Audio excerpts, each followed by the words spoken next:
First of all, I applaud the question, because the key word is compromise. Let me go back to the Cuban Missile Crisis, 1962. Two totally independent leaders, Nikita Khrushchev and Fidel Castro, decide that it would be a good idea for Russia to deploy missiles on Cuban soil. Did they have the right to make that decision? Absolutely. Two independent countries. So they make that agreement. And the Soviets begin bringing in the missiles, well, the parts to assemble them. And the United States discovers this. Kennedy says to the Russians, turn your ships around or we will sink them.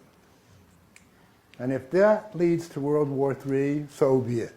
And the Russians turned their ships around. But there was a compromise.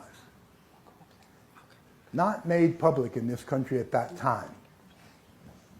Kennedy agreed to pull out American missiles that were deployed in Turkey in exchange. Because the Russians said, look, you have missiles in Turkey right on our border almost. You say our missiles are an existential threat, well, so are yours. Take them out, and we will not deploy ours. That was a compromise. Now, Kennedy asked that this not be made public because it would kind of be seen as a loss of face and blah, blah, blah. And it wasn't made public, and then it was later on. So that was a compromise. And it helped avoid World War III. The Russian leadership sees NATO as an existential threat. Rightly or wrongly, that's not the point. The point is that that's the way it's seen. And this is not politics. You know, why would you bring NATO closer and closer to our borders, they say.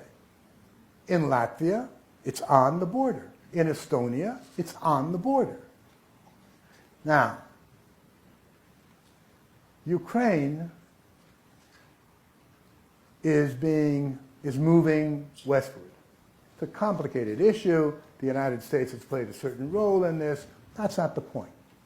It's moving westward. If it ultimately goes into the Western fold, or whatever you want to call it, then it's logical to surmise that Ukraine will join the European Union and will become a NATO member.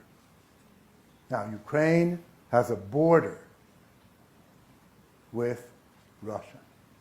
Not only that, but Crimea, which was traditionally Russian, Sevastopol was always the base of the Navy, the Russian Navy, naval fleet of the Black Sea. So if Crimea remains Ukrainian, and if Ukraine becomes part of NATO, the Russian fleet won't be in Sevastopol, but the American Sixth Fleet might very well be there. And NATO will be on Russia's southwest borders. And the Russians see this as an existential danger. And they say, we will not permit it. Now, does that correspond to international law? No, it doesn't.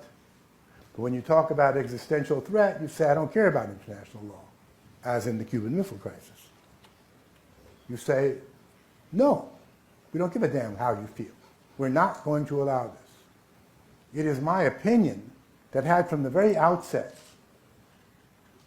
been some kind of internationally negotiated agreement that Ukraine would not become a member of NATO for at least the next 50 years, there would be no Ukrainian problem.